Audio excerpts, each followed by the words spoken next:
Dear friends, dear fellow warriors, let me first thank Miklos Santo and Matt Schlapp for inviting me here today and include me as the president of the Identity and Democracy European Political Party in this major event of cross-Atlantic cooperation of conservatives.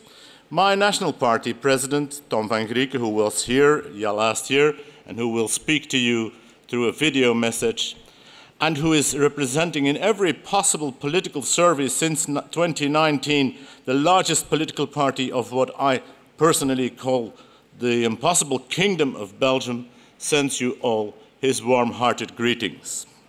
I myself have no doubt in my mind that all my colleagues, leaders of the national delegations of the ID party, some of them here present, but all of them, all the others too, Marine Le Pen and Jordan Bardella for France, Matteo Salvini for Italy, Herbert Kickl for Austria, Geert Wilders for the Netherlands, Tomio Okamura from Czech Republic, André Ventura from Portugal, Boris Kollars from Slovakia, and Martin Helme from Estonia. They all send you their common encouragement for this CPAC in Budapest. We think the importance of the contacts and networking here can hardly be overestimated, as Western society and the cultural identity of Western civilization is on the verge of a very decisive choice. Either we allow them, our opponents, to push us further down the road, further on the path of their globalization and their multilateralism, or we decide to resist. And if we would decide to resist, it would not be too late, but on one condition only, and that is that we have to be united instead of divided. Starting this journey of resistance can only be useful if we do this together. The opponents, this multipolar army of new liberalism is overwhelming, but it is not too big to fail.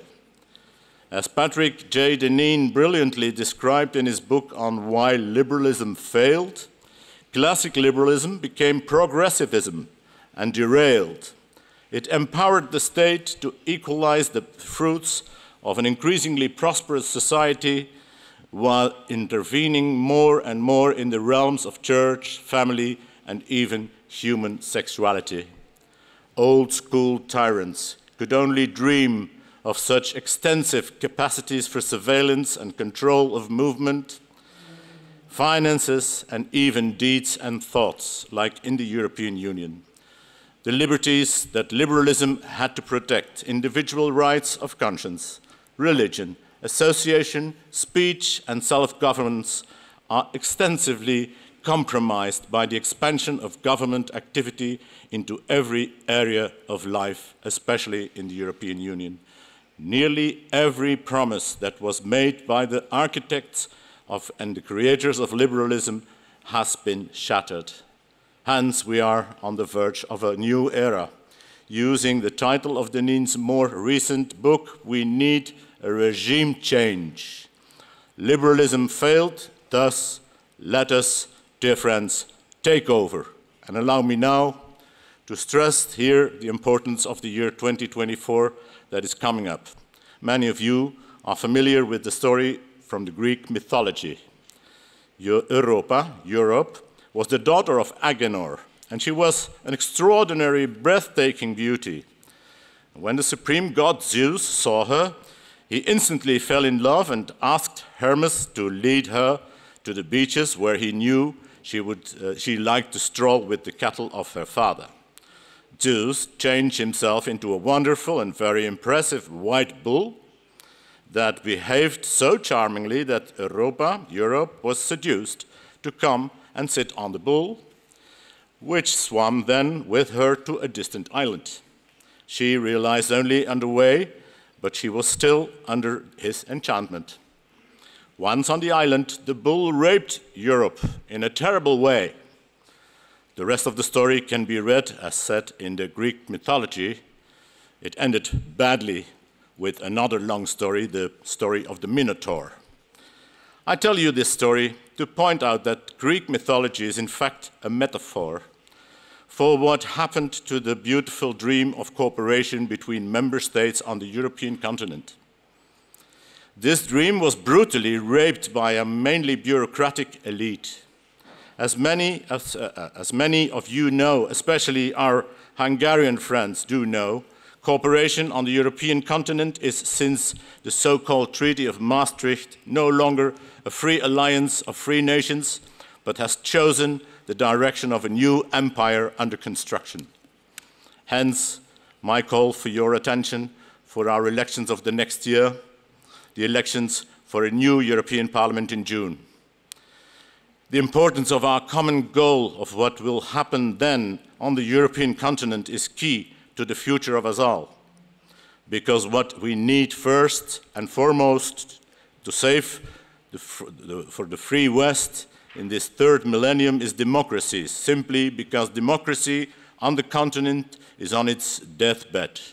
I sincerely think that decline in democracy is in a symbolic way most clearly visible in the epicenter of where multiculturalism experiences one of its most outspoken expressions, namely the European Union, and more specifically in the hemisphere of the European Parliament. I call it the Brexit paradox.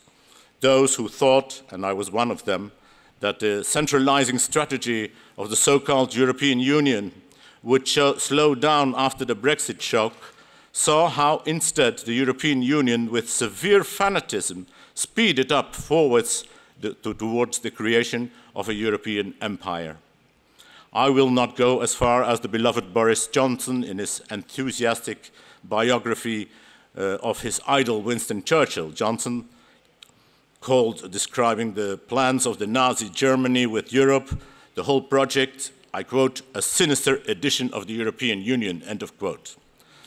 But the progressive EU agenda of new liberalism has been in the last few years expanded in very extremist ways, mainly on the basis of the climate religion and pushed through by a majority that basically is a mixed bag of communists, Greens, socialists, so-called liberals, and unfortunately also progressive Christian Democrats.